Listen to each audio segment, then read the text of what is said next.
Good afternoon, everyone. My name is Lori Bumbaco. I'm a dietitian at Cancer Wellness Center, and I'm presenting to you from the comforts of my own home. I'm not just any dietitian. I'm an oncology dietitian, and so I'm board certified as a specialist to provide those that I work with specific, up-to-date information about diet, nutrition, and cancer. And what I'm doing today is a program that we call Ask the Dietitian.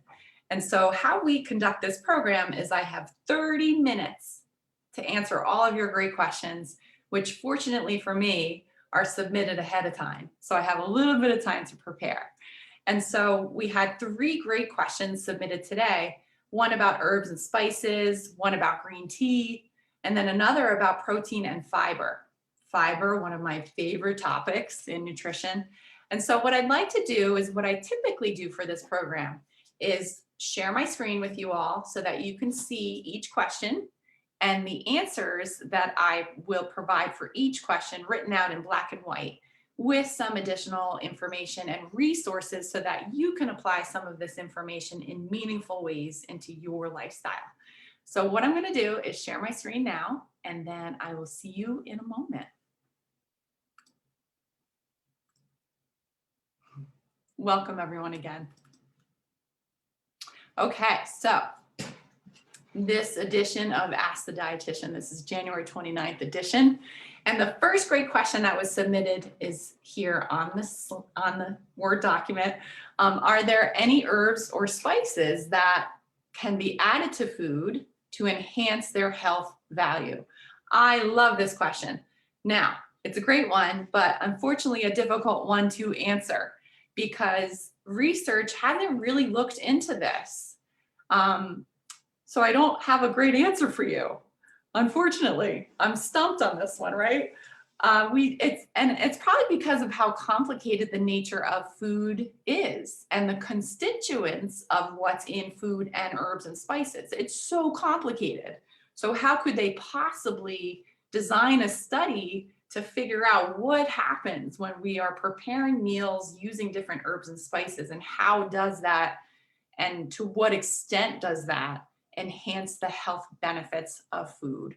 So that's the straightforward answer there. We don't really know, but there are some things that we know that herbs and spices do for our health, and there is value to using them regularly. What we know about herbs and spices is that when we cook using herbs and spices, this is an opportunity for us to reduce those unwanted empty calories in our diet.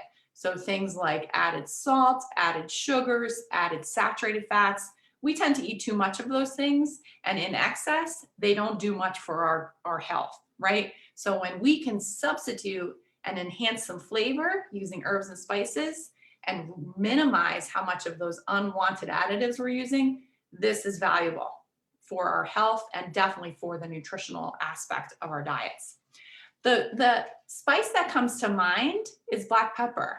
And I think it's kind of underrated, right? But chances are most of you have black pepper in your kitchen, but you don't appreciate what it's doing for you. So I want to encourage you to, rediscover black pepper for yourself. Black pepper is a potent antioxidant. It also has anti-inflammatory properties. What we know about black pepper is that it helps aid digestion. So it helps to trigger our stomach to secrete hydrochloric acid. Okay, so that's super important for proper digestion. And it also helps to control gas. And so some people come to me with that question about, what do I do for gas? It's a little embarrassing. Well, a little bit of fresh ground black pepper can do the trick. And what we know about black pepper is that it has some synergistic abilities. So what it can do is increase the bioavailability of phytochemicals in food. So this is one example where, yes, using black pepper will enhance the health value or the properties of something like turmeric. So if you're familiar with turmeric, it's known as the anti-cancer spice. It has this beautiful, bright orange yellow color. And that pigment is actually called curcumin. So curcumin is what gives turmeric its health properties. It has anti-inflammatory and antioxidant properties, so super important for cancer protection as well as other chronic disease protection. So when we use turmeric in cooking, we don't get a lot of the curcumin out of it. We would need to eat a lot of it in order to get a satisfactory dose into our body. But when we use black pepper along with the turmeric, it enhances how well our bodies absorb the curcumin. So this is sort of like what we refer to as synergy, or it's not 1 + 1 = 2, but 1 + 1 = 3. So the combination of those two things together give you more bang for your buck, okay? So think about using that black pepper a little bit more often.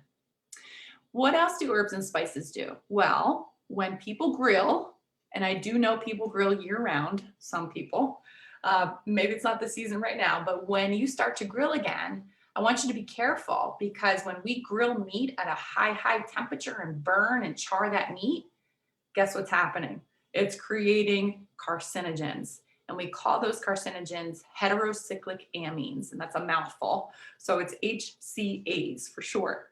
So when we use herbs and spices in a marinade before we grill that meat, it will significantly reduce the formation of those carcinogens. And that's another sort of synergistic way that herbs and spices can enhance the foods that we eat to protect our health. So you see there, it can reduce the HCAs by up to 70%. That's significant, okay? And I want you to also think about making your own version of blends, spice blends. You know, we have some wonderful spice shops that can do it for us, but if we want to, you know, really get back into the kitchen and make our own spice blends, you can see a lot of these ingredients on the handout here are probably things that you're familiar with, and you can make your own blend that will not add extra salt into your cooking, but give you these wonderful spices for flavor and also for nutrition. So the next question we have on deck, can you comment on the benefits or the detriments of drinking green tea? So I want to first just talk a little bit more about tea in general. So all teas, whether it be white tea, green tea, black tea, which is very common, that's what most people drink, oolong tea or pu'er, people pronounce that word differently. They all are great. They all contain flavonoids, and flavonoids are sort of like curcumin. They're these phytochemicals that are present in plant foods that have really potent properties that protect our health in more ways than one. Now, green tea is special, okay? It has a special type of flavonoid that's a catechin, and it has 3 times the amount of catechins than other teas. And that's why it's so popular and has been well researched. So an 8-ounce cup of fresh brewed green tea has about 320 milligrams of polyphenols, that's a flavonoid, including about 190 milligrams of EGCG, that's a type of catechin. Okay, and you see on the chart here, EGCG is one example of a catechin. There are other catechins in green tea having the highest amount of all the teas. But you see there's other flavonoids here, and flavonols like quercetin, that those are found in other teas. And so if you don't love green tea, the point I'm trying to make here is don't force it. If you like black tea or oolong tea, you still are reaping the benefits of having some great flavonoids into your diet. Now, what's important to point out is that the way that we prepare tea can influence the flavonoid content in the tea. So the method that we use, so the temperature as well as the length of time that we're brewing the tea, this will impact the amount of flavonoids. This is especially true for green tea. So they want us to brew green tea at 180 degrees, no more, and for at least 3 minutes. Now, I've read conflicting reports. Some reports I've read up to 4 minutes, okay? But we want to leave it in there for a good amount of time in order to adequately dissolve the polyphenols or the flavonoids that are in the green tea. So it needs at least 3 minutes. Now, what you might notice is that if you brew it longer, like up to 15 minutes, it's going to taste bitter, and some people don't care for that. But guess what that bitter taste is? The bitter taste is actually coming from the flavonoids. So now you understand you're infusing it longer, you're getting more of those flavonoids. So as bitter as you can stand it that you like, think about incorporating that as part of your green tea consumption. We also want to protect our tea, right? So we can lose the flavonoids if it's exposed to elements like light and heat, moisture, odor, air. So we want to store it airtight in a dark cupboard or in your pantry, and keep it out of the fridge or the freezer. I don't know too many people that do that, but just in case, in the fridge or the freezer, chances are that the tea will get exposed to moisture, and that helps to break down the flavonoids, which that's not what we want to do.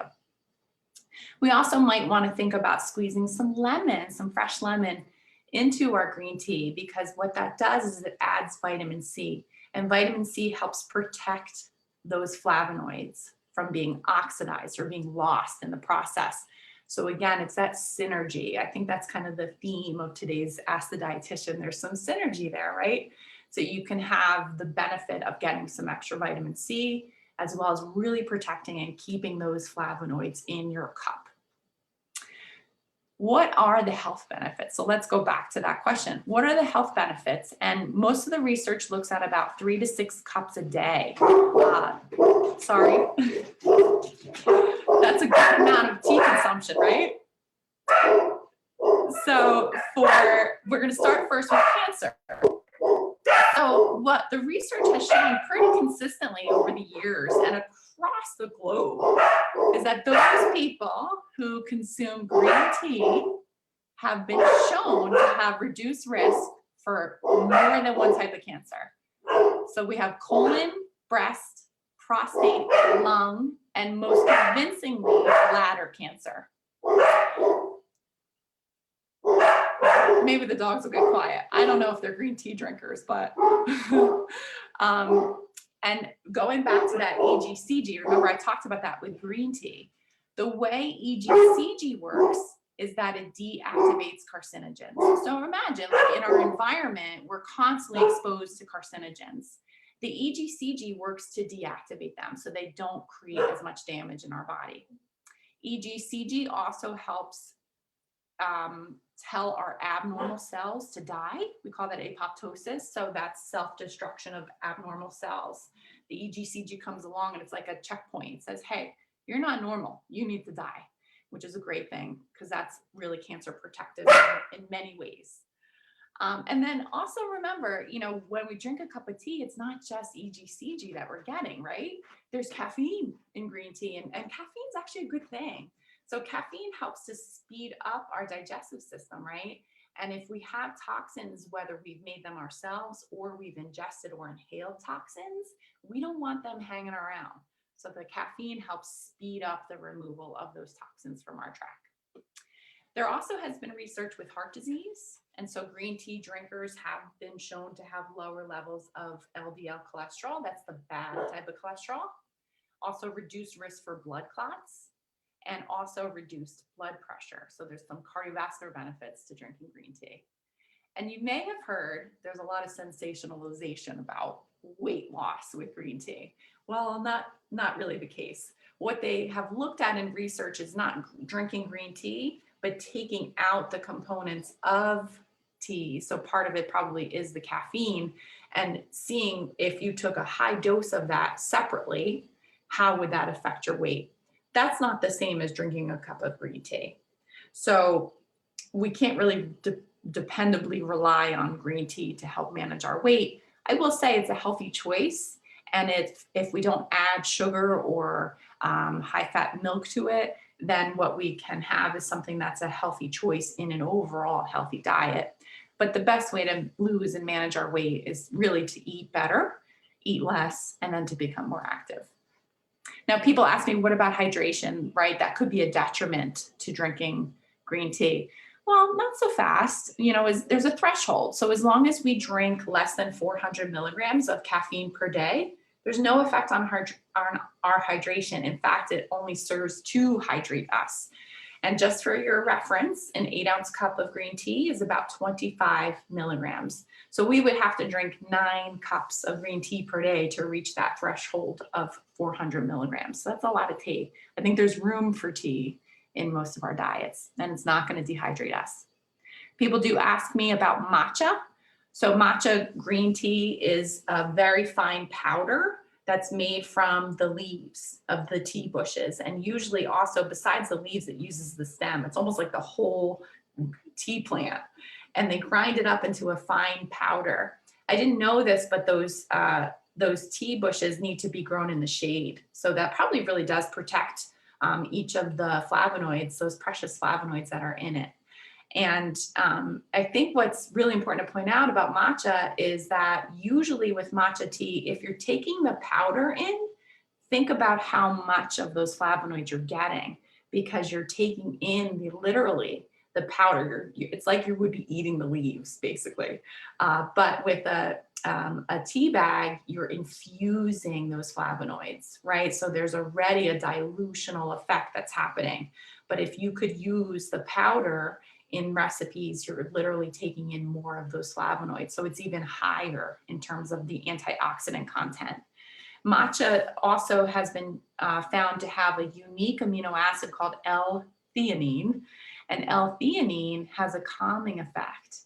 And so, despite the caffeine content, you might find that having some matcha, it's going to help promote some nice feelings of well-being and calming. So again, the theme of the session today is, synergy. There's more than just one thing to the foods and the beverages that we eat and drink. Now, what about decaffeinated tea, right? So I've spoken about, how much caffeine is in green tea, not to worry about having a few cups a day because it's not going to dehydrate us. But what if we still don't want caffeine in our diet? Well, most of the studies that have been done include the research on caffeinated versions of green tea. So again, it might not directly translate, right? So if we use decaffeinated versions, we might not see the same benefits because the research hasn't been done yet. And there might be something behind the synergy between what's in the whole cup of tea that is caffeinated. Okay, so think about that. When we decaffeinate tea, we lose about 50% of the flavonoids that would otherwise be in it. But it's still a good chunk of change. So again, if you are only able to drink decaffeinated green tea, great. You're still getting some value from it. Now, how do they decaffeinate tea? I wanted to share this with you. So some companies use a solvent, and the solvent might be a chemical like ethyl acetate, or it could be methylene chloride. And this removes more than half of the flavonoids or the polyphenols in green tea, well over half. So if we can help it, we don't want to drink those green teas that are decaffeinated, right? We want to use the green teas that use an effervescence, which is basically water and carbon dioxide. And to me, it sounds like a little bit better way to decaffeinate a tea. This process of decaffeination retains about half of the flavonoids. So it's a better way to have a decaf green tea in order to reap the health benefits, right? So check the labels because most companies will indicate how they decaffeinate their tea. They are pretty transparent this way. But I just included a list for you to see some examples. So Republic of Tea does use this effervescence, and very popular in most grocery stores, Bigelow and Celestial Seasons. They use the effervescence version. So you're guaranteed to have more flavonoids in your cup. Now, what I thought, because I'm a dietitian, I thought I would include for you some examples of recipes for using green tea. So the one here is using cinnamon and ginger. I think it would be great this time of year. A little bit of apple juice if you wanted something sweet in it instead of sugar. So just keep that in mind. You can probably edit that if you wanted that out. And then a nice refreshing beverage, I think, especially in the warmer months, a sparkling iced green tea. And it incorporates lemon and cucumber and mint. And what a great combination that is. And this one is literally 0 calories, right? But such great flavor and really such great nutrition if you think about all of the components in that recipe. All right, last, third, and final question. Here we go. Is the emphasis to stay on protein or to change to eating more fiber at the end of chemotherapy? Great question. And I'm going to try to answer it the best way I can. Okay, so let's first start by talking about protein. So protein, I don't know if you've noticed like I have, but it seems like all the rage right now, right? Like everything that has protein is good for us, right? I don't know if I agree with that, right? So we just need enough protein. And I call that the Goldilocks effect. So a little bit of it isn't good for us and too much for it isn't good for us. We need just the right amount. And that supports our health. Okay, we need protein to build things in our body. They're kind of like amino acids are the building blocks of protein, and protein are what gives our bodies cells and tissues, muscles. They help give it structure. And with that structure, they function best, okay? They also help make enzymes. They help make hormones. They help make antibodies, really important for our immune function, right? So we need just the right amount in order to make that happen. And more of it isn't going to make it happen any easier or better. We just need the right amount. So on treatment, so that includes chemotherapy, radiation, surgery, and or a combination of all of those things. Generally, because of the treatment, there's a breakdown of all of the cells in our body, right? That's how the treatment works. It's destroying those cancer cells, but unfortunately also destroying some of our healthy cells. So we need to rebuild a little bit more than when we're not on treatment. So generally, the requirement is a little bit higher during treatment in order to help rebuild. And even after treatment ends, for maybe a month or two, we have still to recover and rebuild. So we need a little bit more protein during that time. Now, if you're beyond that window, if you were well into like a year or beyond after treatment's over, you can go back to general requirements for protein. And how do we estimate requirements for protein? Well, it's all based on age and weight, okay? So most of you probably in the audience are over 18 years old. We decide how much protein you need based on grams of kilogram per body weight, okay? So I have there for you an example. Generally, we require about 0.8 grams of protein per kilogram of body weight every day, and that'll satisfy our protein needs. So let's just say someone weighed 200 pounds, 1 kilogram is 2.2 pounds. So a 200-pound person weighs 91 kilograms, and multiply that by 0.8 grams, that person needs 73 grams of protein per day. Now, I will share, most Americans eat 100 or more grams of protein per day because we are good at eating our protein. So we probably aren't deficient in protein. Okay, circumstances might be different for you, and it all depends. And that's where a dietitian can best help evaluate that for you. But in general, I don't want you to worry too much that you might not be getting enough protein. So for treatment, just to kind of backtrack, for treatment, the protein requirements might go up to almost 2 grams of protein per kilogram per day. So you can see it's almost double for some, depending on circumstances. So that 73 grams bumps up into almost 135 grams, again, depending on the situation. So during treatment, during that acute phase, and maybe a little bit of recovery for a couple months after, yes, the protein requirements may be increased. But overall, once you're settled back down, you can drop the protein in your diet. Now, what I thought would be helpful is to give you a list of foods that have protein in them from both plant and animal sources. And you could see for a pretty small serving size how much protein you get out of those choices. And it's pretty impressive how very easily it all adds up. And I would encourage you to think about your plant sources of protein because they give you, again, the opportunity of synergy. The plant proteins have a lot of other constituents. A lot of other phytochemicals are really the key. And those are the ones that are disease protectors. They help fight cancer, they help support our immune system.